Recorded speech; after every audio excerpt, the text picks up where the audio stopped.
Сәлеметсіңдер ме, балалар? Здравствуйте, дети! Hello, children!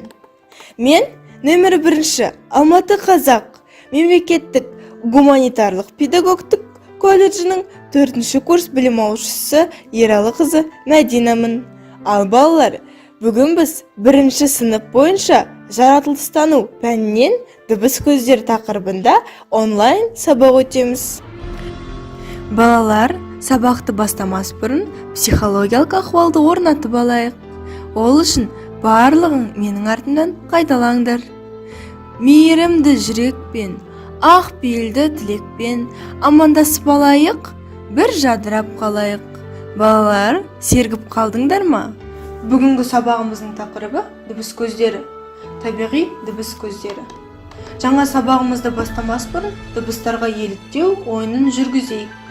Мақсаты дыбыс түрлерін ажырату. Ал қане ойнайық, дыбыстап көрсетіңдер. Мен сендерге қандай дыбыс салу керектігін айтамын, ал сендер сол дыбысты салып беріңдер. Шегіртке қалай шырылдайды екен? Жақсы. Ал жылан қандай дыбыс шығарады екен? Дәл солай. Жел қалай соғады екен? Керемет. Ал мысық қалай дыбыстайды? Керемет. Үй жануарлары қандай дыбыс шығарады екен? Жақсы. Жарықтың табиғи көздерін еске түсірейік. Неге оларды табиғи деп атадық? Жаңағы сендер салған дыбыстарды қандай дыбыстар деуге болады? Жақсы. Енеше дыбыстың да жарық сияқты табиғи және жасанды көздері болады екен. Қызық мәліметке құлақ түрейік. Әр нәрсеге құлақ салатын және жақсы еститін адамды сақ құлақ деп атайды екен. Жаңа сабақтың мағынасын ашып алайық. Табиғи дыбыстар туралы не білеміз? Табиғи дыбыс көздерімен танысатын боламыз. Балалар, енді тақырыбымызға байланысты тірек сөздерді жазып алайық. Бүгін берілген тірек сөздер дыбыс, дыбыс көзі және табиғи дыбыс көзі болып табылады. Дәптерлерімізді алып, жылдам жазып алайық.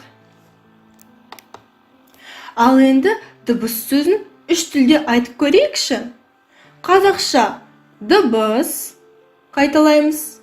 Орысша звук, ағылшын тілінде sound. Жарайсыңдар, балалар. Енді суретпен жұмыс жасайық. Суретпен жұмыс жасауымыздың мақсаты сурет арқылы табиғи дыбыс көздерін ажырату. Суретте қандай табиғи дыбыс көздерін көріп тұрсың? Олар қандай дыбыс шығарады? Дауыстап салып көрсетші. Жаңа тақырып бойынша мәлімет алайық.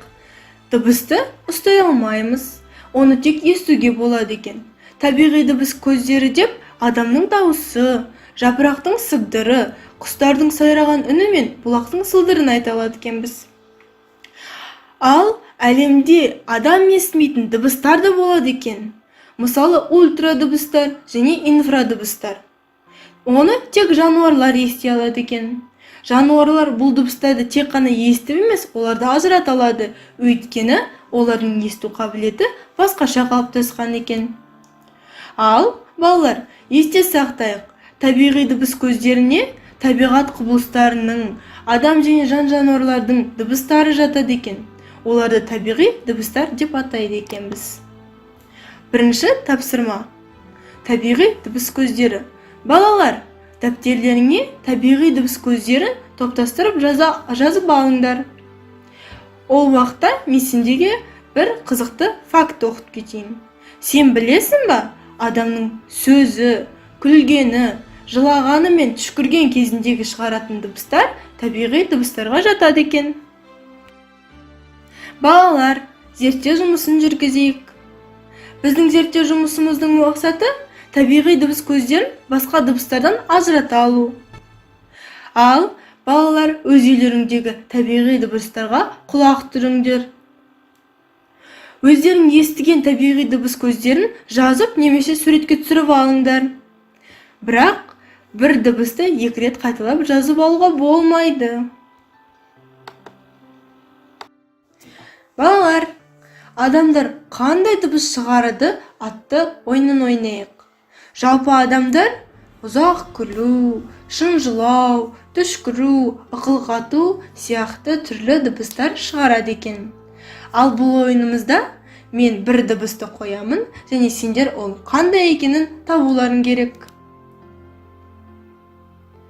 Ал мына қандай дыбыс екен?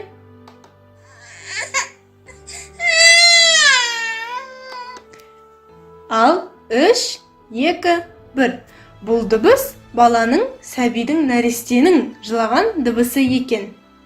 Ал енді мына дыбысшы.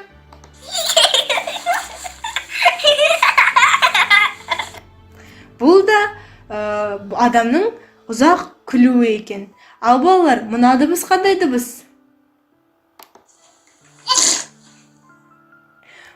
Я, дұрыс айтасыңдар. Бұл нәрестенің түшкірген дауысы екен. Балалар, бұл қандай дыбыс ойынын ойнайық? Мен әртүрлі табиғи және жасанды дыбыстарды қосып отырамын. Ал сендер бұл дыбыстар қандай дыбыстар екенін табу керексіңдер. Ал ойынымызды бастаймыз.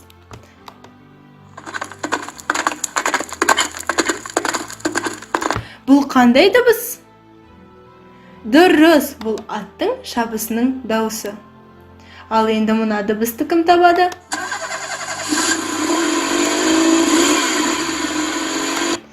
Жақсы, бұл машинаның дауысы екен.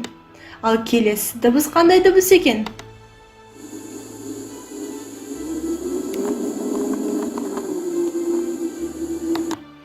Дәл солай, бұл борандаған желдің дауысы екен. Келесі дыбыс.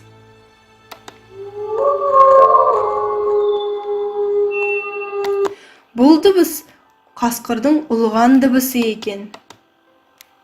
Келесі дыбыс.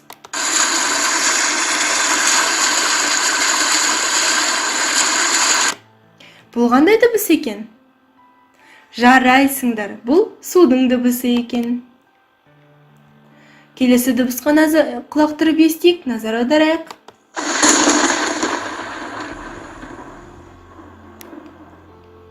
Бұл қандай дыбыс екен?